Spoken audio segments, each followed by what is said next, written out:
Assalamu alaikum. Hope all of you are fine and doing well.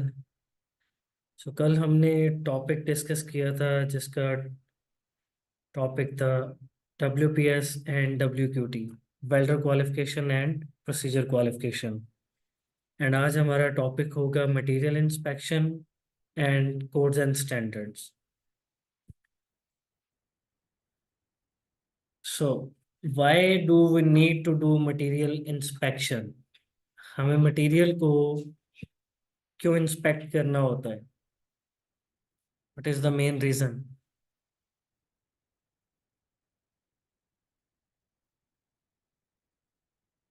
Yes please, anyone. Material की inspection साहब इसलिए भी जरूरी होती है कि लेट्स सपोज हम कोड्स एंड स्टैंडर्ड में मटीरियल की जो इंफॉर्मेशन दी हुई है कि ओके। लेट्स सपोज हमारे पास कार्बन स्टील है कोड एंड स्टैंडर्ड के हमने इसके रिलेटेड वेल्डिंग करनी है। तो जो मटीरियल हमें पीछे मैन्युफैक्चरर भेज रहा है उसकी वो जो है वो स्टेनलेस स्टील है, या उस जो मटीरियल हमें आया है उस वो मटीरियल तो वो स्टेनलेस स्टील है लेकिन वो ग्रेडेड नहीं है, या उसके ऊपर वो स्टैंप नहीं है मैन्युफैक्चरर की कहाँ से है। तो उससे जो वेल्डिंग की क्वालिटी है उस पर सर असर आता है। Basically, we need to refer to the welding grade. Welding के ओके। हमें मटेरियल का हीट नंबर चेक करना होता है, पी नंबर चेक करना होता है, राइट? जी sir. And why we do that? हमें मेक श्योर करना होता है कि जो मटेरियल हमारे पास पहुंच रहा है that is right for the job. Okay. अगर उसका ग्रेड चेंज होगा, अगर ग्रेड चेंज हो जाता है तो इफेक्ट क्या होगा? मटेरियल में चेंजिंग मतलब रिक्वालिफिकेशन। जी दैट इज वाई कि जब भी आपके पास मटेरियल अराइव होता है तो जो मटेरियल इंस्पेक्टर होता है उसने उसको इंस्पेक्ट करना होता है, चेक करना होता है कि आपका मटेरियल किसी किस्म के डैमेजेस वगैरह से फ्री है, कोई कंटेमिनेशन ना हो उसके ऊपर। ठीक है, वो प्रॉपर कंडीशन में मौजूद होना चाहिए और उसका ग्रेड जो है वो ट्रेसेबल होना चाहिए। लाइक हम जो मटेरियल की PMI करवाते हैं, पॉजिटिव मटेरियल इंस्पेक्शन, उसमें चेक की जाती है मटेरियल की केमिकल कंपोजिशन। केमिकल कंपोजिशन, जी अगर केमिकल कंपोजिशन चेंज होती है जी दैट मीन्स कि वो उस ग्रेड का मटेरियल ही नहीं है जैसे जिस ग्रेड की हमारी रिक्वायरमेंट है।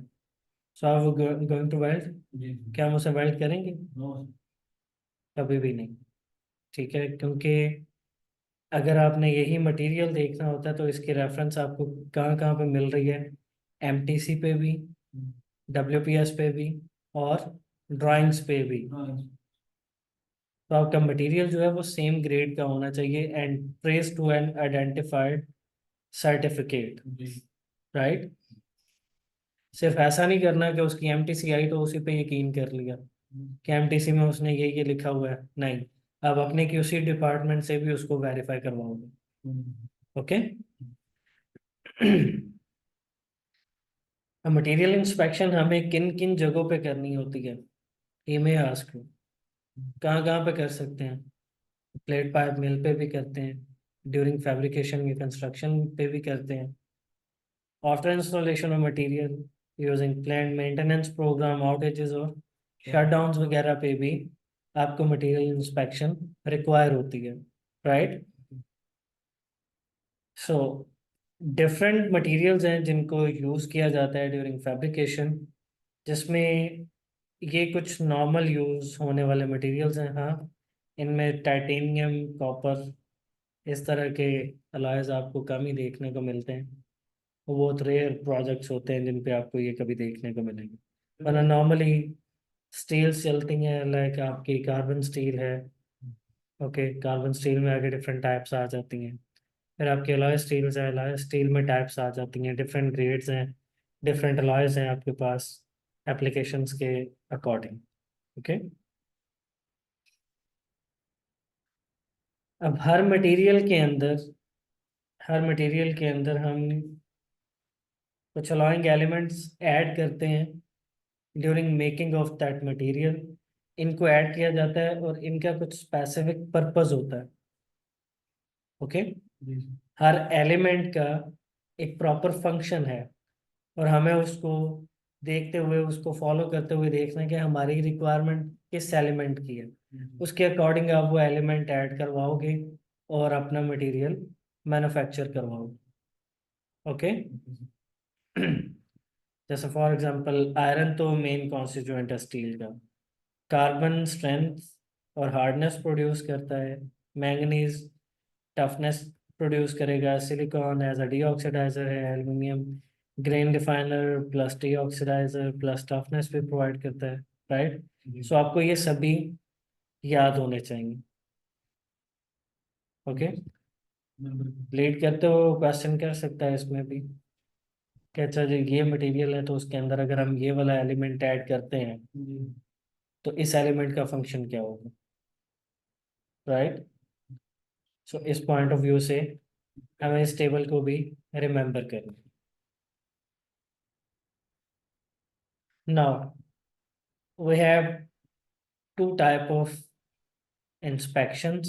One is non-specific, second is specific. Specific inspection में भी दो टाइप का मटेरियल आता है, नॉन स्पेसिफिक इंस्पेक्शन में भी दो टाइप का मटेरियल आता है। यानी टोटल 4 डॉक्यूमेंट टाइप मटेरियल हैं आपके पास। दो किस में है? नॉन स्पेसिफिक में दो हैं, स्पेसिफिक में। नॉन स्पेसिफिक में कौन आ रहा है? नॉन स्पेसिफिक में टाइप 2.1 डॉक्यूमेंट मटेरियल है।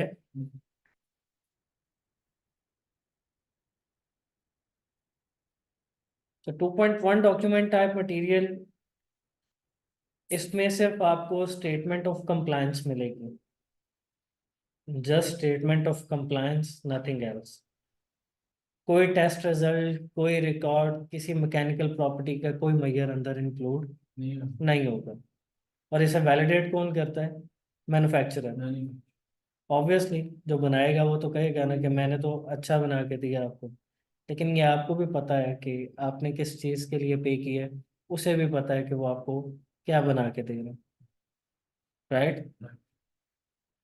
टाइप 2.2 डॉक्यूमेंट, इसमें आपको टेस्ट रिजल्ट मिलेगा but of non specific inspection. यानी नॉन स्पेसिफिक मींस जिसमें मैकेनिकल प्रॉपर्टीज का कोई मेजर नहीं होगा, सिर्फ स्टेटमेंट ऑफ कंप्लायंस होगी कि आपने जैसा रिक्वायर किया था वैसा मटेरियल बना दिया। बना देन आता है टाइप 3.1 डॉक्यूमेंट टाइप मटेरियल। इस मटेरियल के लिए आपको स्टेटमेंट ऑफ कंप्लायंस भी मिलती है, टेस्ट रिजल्ट मिलता है जिसके अंदर मैकेनिकल प्रॉपर्टीज का मेजर आपको अचीव हो जाता है। राइट। लेकिन इसको वैलिडेट करने वाला कौन है? मैन्युफैक्चरर का ऑथराइज्ड पर्सन होता है। अगेन आपकी उस तक रसाई नहीं है। हाँ, जो टाइप 3.2 डॉक्यूमेंट टाइप मटेरियल है ये, इसमें आपको statement of compliance plus test result, each and every minor details मिलेंगी मटेरियल के रिलेटेड। और इसको मैन्युफैक्चरर का ऑथराइज्ड पर्सन तो वैलिडेट करता ही करता है। अब अपने क्यूसी डिपार्टमेंट से या थर्ड पार्टी इंस्पेक्टर जो डेजिग्नेटेड पर्सन हो, आप उससे भी इसको वेरीफाई करवा सकते हैं। राइट। सो नॉर्मली जब आप 3.2 डॉक्यूमेंट टाइप मटेरियल बनाते हैं तो जो मटेरियल इंस्पेक्टर होता है ना, उसको मैन्युफैक्चरर के पास डेजिग्नेट कर दिया जाता है।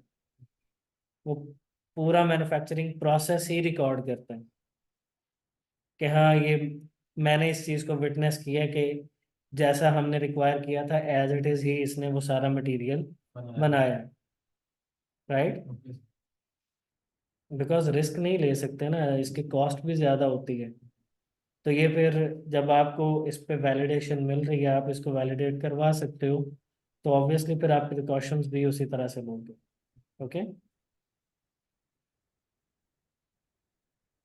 देन जो कुछ जनरल इम्परफेक्शंस आती हैं मटेरियल के अंदर, वो क्या है? सरफेस लैमिनेशंस हैं, सब सरफेस लैमिनेशंस होती हैं। फिर ये लैप, कोड लैप, इस तरह की चीज़ें मटेरियल के अंदर आ रही होती हैं ड्यूरिंग मैन्युफैक्चरिंग, और ये पुअर ग्रेडेड मटेरियल्स की निशानी है। जितना भी पुअर ग्रेडेड मटेरियल होगा उसके अंदर आपको लैप, कोल्ड लैप्स, ये लैमिनेशंस वगैरह नजर आएंगी। लैमिनेशन अगर सरफेस पे है तो आपको इस तरह से विजिबल हो जाएगी जैसे यहाँ पे ये नजर आ रही है। ओके। और लैप, लैप आता है हमेशा सरफेस पे, ऊपर वाली साइड पे भी हो सकता है, नीचे वाली साइड पे भी हो सकता है। लैमिनेशन आती है साइड्स पे, ये ऊपर नहीं आ सकती, ना ऊपर हो सकती है ना नीचे हो सकती है, ये इन बिटवीन मटेरियल हो सकती है या साइड्स पे आ सकती है। Right. Then we have some rust grades. और रस्ट ग्रेड्स, जब स्टील बिल्कुल न्यू कंडीशन में होती है तो इसके ऊपर ये शाइनी ब्लू कलर की एक सरफेस बनती है जिसको हम अडहेरेंट मिल स्केल कहते हैं। आगे इसी की वजह से इलेक्ट्रोलाइटिक एक्शन होता है और इसी की वजह से स्टील के ऊपर रस्टिंग स्टार्ट हो जाती है, पड़ी पड़ी स्टील को जंग लगना शुरू हो जाता है। ये ब्लू जो है ये कौन सा मटीरियल ऐड करने से फिर ये ब्लू शेप आती है? ये नेचुरल कलर है। नेचुरल प्रोसेस है, जब भी आप आयरन को हीट अप करते हो ना, जब उसकी रोलिंग करते हो तो उसमें आयरन की ऑक्साइड्स बनती हैं। ये जो ब्लूइश आपको कलर नजर आ रहा है ये बेसिकली आयरन की ऑक्साइड्स हैं। ऑक्साइड, मैग्नेटाइट, हेमाटाइट, ये ऑक्साइड्स होती हैं। जब फाइनल कंप्रेसिंग होती है स्टील की तो उसमें ये बिल्कुल एक नॉट नोटिसेबल थिकनेस की लेयर बना देती हैं ऊपर। जी। ठीक है, और इनकी पोटेंशियल में डिफरेंस होता है जिसकी वजह से क्रोजन का प्रोसेस स्टार्ट हो जाता है।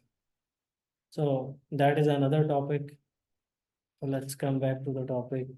रस्ट ग्रेड बी, जिसमें हल्का हल्का रस्ट होता है और ऊपर ये ब्लू कलर की ऑक्साइड की लेयर जिसको हम मिल स्केल कहते हैं ये मौजूद होती है। देन rust grade C. Rust grade C पे या तो मिल स्केल खत्म हो चुकी होती है या आप उसको स्क्रैप करके ऊपर से उतार सकते हो। एंड रस्ट ग्रेड डी, इस पे आपको विजिबल पिटिंग नजर आती है, जनरल पिटिंग है। यहाँ पे बिल्कुल स्लाइड से पिटिंग होती है। पिटिंग किसे कहते हैं? जब भी आपके मटेरियल की वॉल थिकनेस रिड्यूस होना शुरू हो जाए, कम होना शुरू हो जाए, जिसको हम कहते हैं ना मेटल का गल सड़ जाना, कि उसकी जो वॉल है या उसकी जो थिकनेस है वो कम होना शुरू हो जाएगी, उसमें खड्डे पड़ना शुरू हो जाते हैं। ठीक है, उस चीज को हम क्या बोलते हैं? पिटिंग। ओके। कभी बाज औकात आपने कोई पुराना ड्रम देखा हो ना जिसमें लिक्विड वगैरह रखते हैं तो वो नीचे से पैंदा उसका सारा गला हुआ होता है, अंदर बाज जगह पे तो सुराख बड़े बड़े पड़ जाते हैं, वहां से मेटल सारा ही खाया जाता है। ठीक है, तो वो जो खड्डे पड़ते हैं उसको हम क्या बोलते हैं? Pitting. Okay. So section number 8. In section number 8, we have some definitions. कुछ definitions हैं जिनको हमें कंसिडर करना है और जिनको आपने याद रखना है। मे भी आपको इनमें से भी वो, लाइक आपका नॉलेज चेक करने के लिए आपको यहाँ से भी कोई क्वेश्चन दे सकता है। लाइक फॉर एग्जांपल वो आपको स्टेटमेंट दे दे और बोले कि बताएं ये क्या चीज़ है। Right.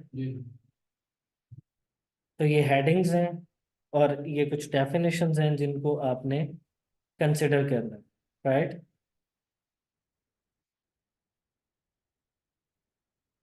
So normative document that provide rules, guidelines, and characteristics for activities of their results.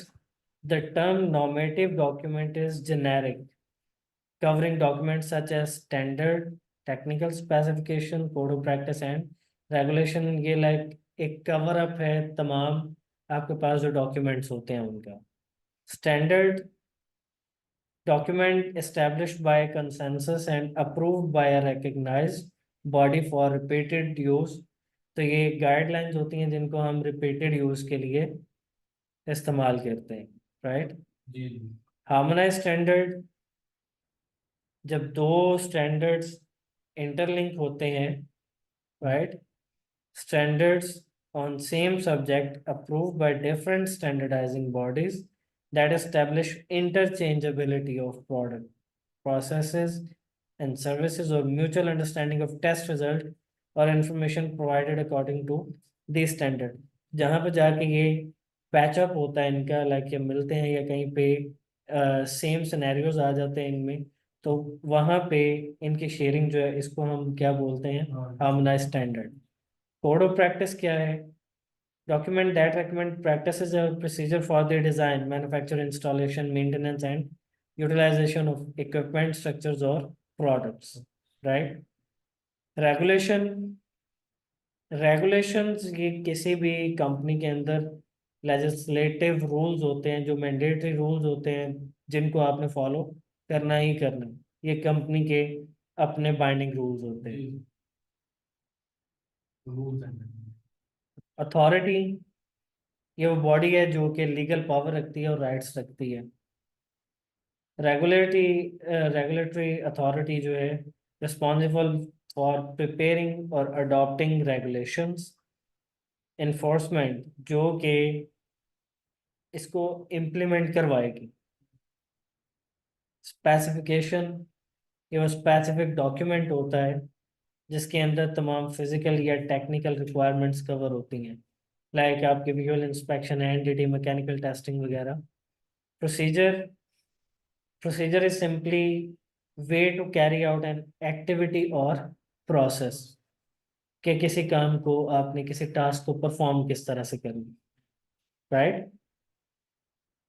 So yeah, that's all about today's topic. If you guys have any question regarding to the topic, you can ask me. Clear? So कल हमारा topic होगा drawings and welding symbols, right? Chapter number 9 we will cover tomorrow.